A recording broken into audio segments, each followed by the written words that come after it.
आप सबका हमारे स्पीड बिलो चैनल पर बहुत बहुत स्वागत है। तो आज की कक्षा में हम क्या पढ़ने वाले हैं? सर्वनाम। तो सर्वनाम देखिए, सर्वनाम की परिभाषा। सबसे पहले क्या देखेंगे? सर्वनाम की परिभाषा। इससे पहले मैं आप सबको ये बताना चाहूँगी, अगर आप सब वीडियो को लाइक, सब्सक्राइब और शेयर नहीं किए हैं तो वीडियो को लाइक, सब्सक्राइब, शेयर ज़रूर करना। तो आप लोग हमेशा पढ़ने के लिए मोटिवेट रहिए। तो हम सब क्या पढ़ने वाले हैं? सर्वनाम। परिभाषा देखिए, सर्वनाम के स्थान पर प्रयुक्त होने वाले शब्द को सर्वनाम कहते हैं। सर्वनाम के स्थान पर प्रयुक्त होने वाले शब्द को क्या कहते हैं? सर्वनाम कहते हैं।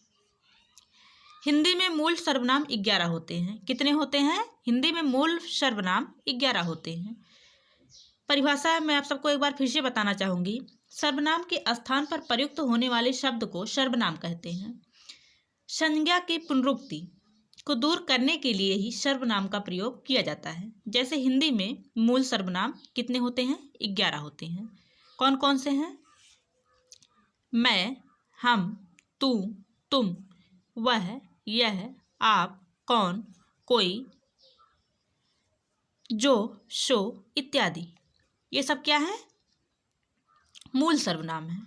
तो आइए अब आगे देखते हैं। प्रयोग की दृष्टि से सर्वनाम के भेद। प्रयोग की दृष्टि से सर्वनाम के भेद कितने होते हैं? सर्वनाम के भेद: पुरुषवाचक, निश्चयवाचक, अनिश्चयवाचक, प्रश्नवाचक, संबंधवाचक, निजवाचक, और नीचे क्या है? उत्तम, मध्यम और अन्य। तो निश्चयवाचक में यह और वह जो निश्चय होता है। अनिश्चय में कोई और कुछ, अनिश्चय है ये। प्रश्नवाचक कौन, क्या, जैसे इसमें क्वेश्चन मार्क लगेगा। संबंधवाचक जो एक दूसरे से जुड़ा हुआ हो, जो और सो। निजवाचक आप, स्वयं, खुद। निजवाचक में क्या होता है? आप, स्वयं, खुद, मतलब आप खुद ही और स्वयं। उत्तम, उत्तम में क्या? मैं और हम। मध्यम, मध्यम पुरुषवाचक सर्वनाम तू या तुम।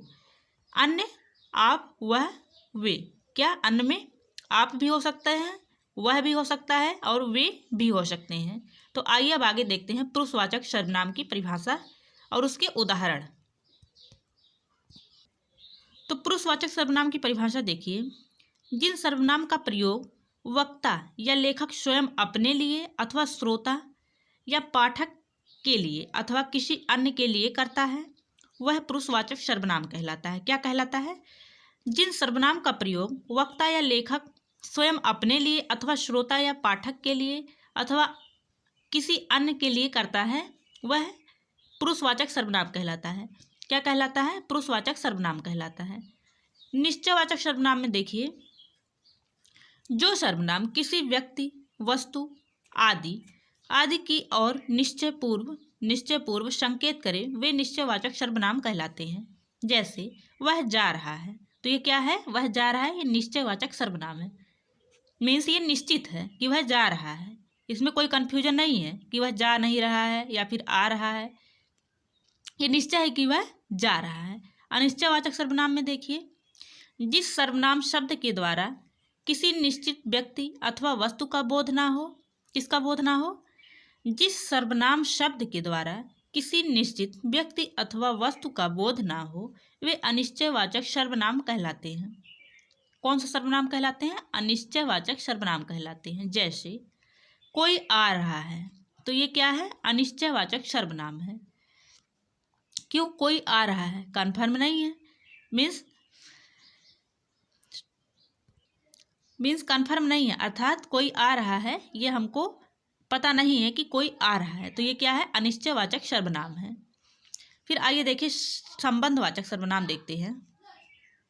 संबंधवाचक सर्वनाम जो एक दूसरे से जुड़ा हुआ हो, परस्पर एक दूसरी बात का संबंध बतलाने के लिए जिन सर्वनामों का प्रयोग होता है, उन्हें क्या कहते हैं? संबंधवाचक सर्वनाम कहते हैं। परस्पर एक दूसरी बात का संबंध बतलाने के लिए जिन सर्वनामों का प्रयोग होता है, उन्हें क्या कहते हैं? संबंधवाचक सर्वनाम कहते हैं। जैसे जैसा करोगे वैसा भरोगे, जैसा करोगे वैसा भरोगे, तो ये क्या है? ये संबंधवाचक सर्वनाम है। क्यों? जैसा करोगे वैसा भरोगे अर्थात कहने का मतलब ये हुआ कि जैसा तुम करोगे वैसा भरोगे। तो ये क्या है, ये संबंध, एक दूसरे से संबंध जता रहा है कि जैसे तुम काम करोगे और वैसा तुम भरोगे। तो एक दूसरे से क्या जता रहा है, संबंध जता रहा है। फिर प्रश्नवाचक सर्वनाम देखिए। प्रश्नवाचक सर्वनाम में है जो सर्वनाम संज्ञा शब्दों के स्थान पर, जो सर्वनाम संज्ञा शब्दों के स्थान पर तो आते ही हैं किंतु वाक्य को प्रश्नवाचक भी बनाते हैं। क्या बनाते हैं, वाक्य को प्रश्नवाचक सर्वनाम बनाते हैं। वे प्रश्नवाचक सर्वनाम कहलाते हैं। वे क्या कहलाते हैं, प्रश्नवाचक सर्वनाम कहलाते हैं। जैसे क्या, कौन आदि, तो ये क्या है, प्रश्नवाचक सर्वनाम है। क्या के बाद क्या लगता है, प्रश्नवाचक चिन्ह लगता है। कौन के बाद क्या लगता है, प्रश्नवाचक चिन्ह। अगर इससे कोई वाक्य बन रहा है या फिर इससे कोई प्रश्न बनाया जा रहा है तो इसमें क्या लगेगा, प्रश्नवाचक चिन्ह लगेगा। निजवाचक सर्वनाम, जहाँ अपने लिए आप शब्द, अपना शब्द, अपने आप शब्द का प्रयोग हो वह निजवाचक सर्वनाम कहलाता है। जहाँ अपने लिए आप शब्द, अपना शब्द अथवा अपने शब्द का प्रयोग हो वह निजवाचक सर्वनाम कहलाता है। जैसे तू अपना मन लगा, तू अपना मन लगा, तो ये कौन सा सर्वनाम है, निजवाचक सर्वनाम है। तू अपना मन लगा, मैं अपना काम कर रहा हूँ, मैं अपना काम कर रहा हूँ, तो ये कौन सा सर्वनाम है, निजवाचक सर्वनाम है। जैसे तर्क शक्ति है कि सर्वनाम शब्दों के लिए विशेष प्रयोग आप, वे, ये, हम, तुम शब्द बहुवचन के रूप में हैं किंतु आदर प्रकट करने के लिए इनका प्रयोग एक व्यक्ति के लिए भी होता है। आप शब्द स्वयं के अर्थ में प्रयुक्त हो जाता है। जैसे मैं यह कार्य आप ही कर लूँगा, सर्वनाम में संज्ञा की भांति लिंग वचन कारक होते हैं पर इसमें संबोधन कारक नहीं होता है। कारकों की विभक्तियाँ के साथ सर्वनाम के रूप में बदल जाते हैं, जैसा कि सर्वनाम अनेक नामक तालिका में दर्शाया गया है। तो आइए हम देखते हैं सर्वनाम रूप अनेक। रूप अनेक सर्वनाम कर्ता, कर्म, करण, संप्रदान, अपादान, संबंध, अधिकरण और वचन। सर्वनाम में देखिए मैं, कर्ता मैं, मैंने, कर्म मुझको, मुझे, करण मुझसे, लिए, संप्रदान मुझको, मुझे या मेरे, अपादान मुझसे, संबंध मेरा, मेरी, मेरे, अधिकरण मुझ में, मुझ पर और एक वचन, इसमें क्या होगा, वचन एक वचन होगा। फिर सर्वनाम में देखिए हम, कर्ता हम, हमने, कर्म हमको, हमें, करण हमसे, लिए, संप्रदान हमको, हमें, हमारे, अपादान हमसे, हमारे, संबंध हमारा, हमारी, अधिकरण हम में, हम पर, वचन बहुवचन होगा इसमें।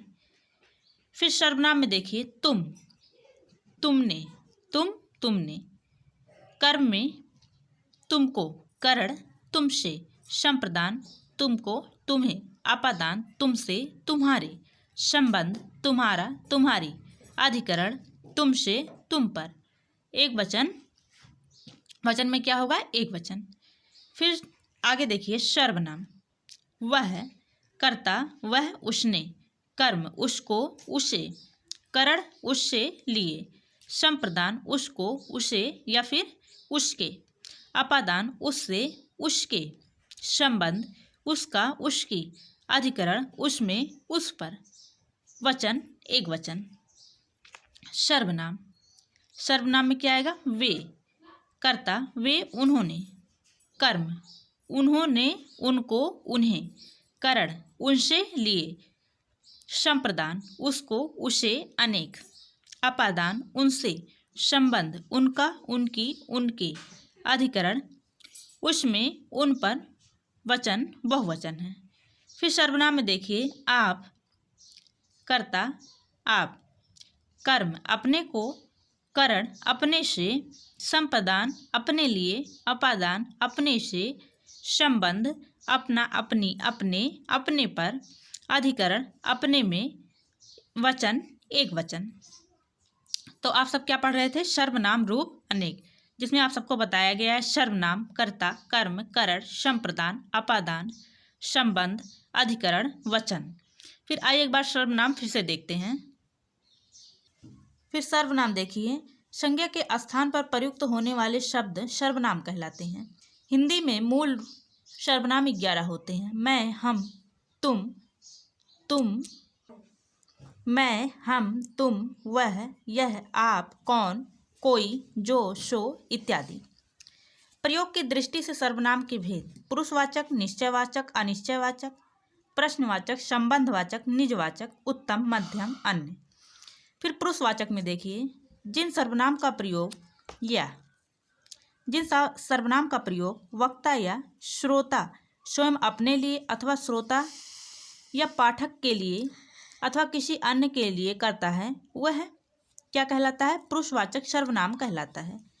निश्चयवाचक सर्वनाम देखिए, निश्चयवाचक सर्वनाम में देखिए, जो सर्वनाम किसी व्यक्ति, वस्तु आदि की ओर निश्चय पूर्वक संकेत करे वे निश्चयवाचक सर्वनाम कहलाते हैं। जैसे वह जा रहा है। अनिश्चयवाचक सर्वनाम क्या है? जिस सर्वनाम शब्द के द्वारा किसी निश्चित व्यक्ति अथवा वस्तु का बोध ना हो वे अनिश्चयवाचक सर्वनाम कहलाते हैं। जैसे कोई आ रहा है, तो ये क्या है? अनिश्चयवाचक सर्वनाम है। इसमें निश्चित नहीं है कि कोई आ रहा है। कोई आ रहा है, ये अनिश्चयवाचक सर्वनाम है। फिर आइए आगे देखते हैं।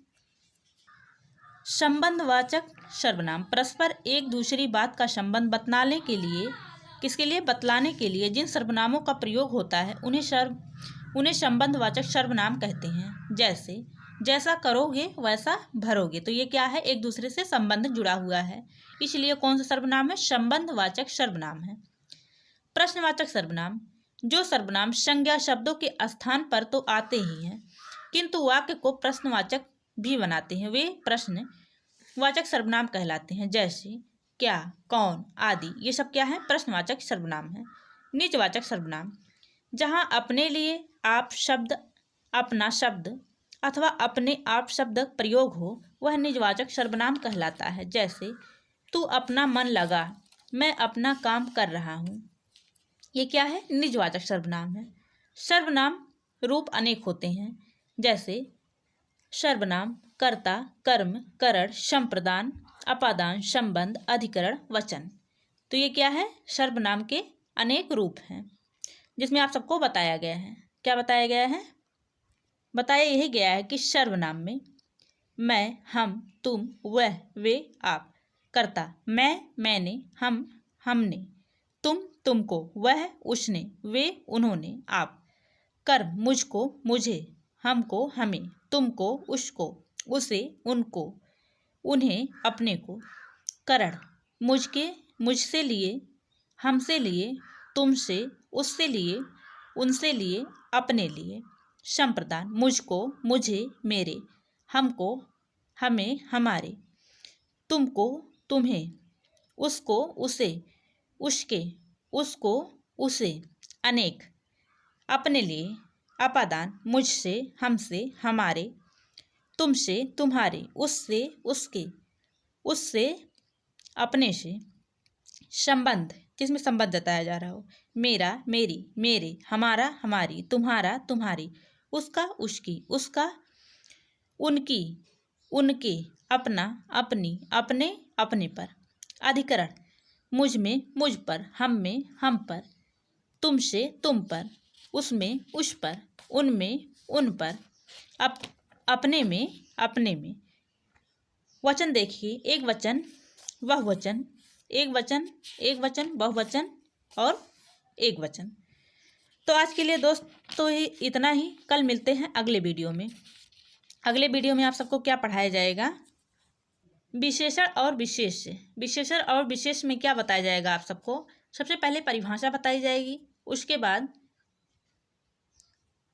बाद संज्ञा से, सर्वनाम से, क्रिया से, अव्यय से, विशेष से बताया जाएगा। विशेषण और विशेष्य पूर्व और बाद में। विशेषण के कार्य बताए जाएंगे, जिसमें किसी वस्तु अथवा व्यक्ति की विशेषता बतलाना होगा, हीनता का बोध, अर्थ सीमित करना, संख्या का बोध कराना, तो ये सब आप सबके क्या हैं? विशेषण हैं। तो दोस्तों आप सब इसी तरह हमारे स्पीड बिलो चैनल पर पढ़ते रहिए और हमेशा आप लोग मोटिवेट रहिए पढ़ने के लिए। तो जैसे देखिए, सफलता का एक मूल मंत्र नियम है, सफलता का एक मूलभूत नियम है कि आप अपनी गलतियों के साथ साथ दूसरों की गलतियों से भी सीखते चले और आगे बढ़ें। सफलता का एक मूलभूत नियम है कि आप अपनी गलतियों के साथ साथ दूसरों की गलतियों से भी सीखते चले और अपने जीवन में आगे बढ़ते चले। जय हिंद दोस्तों।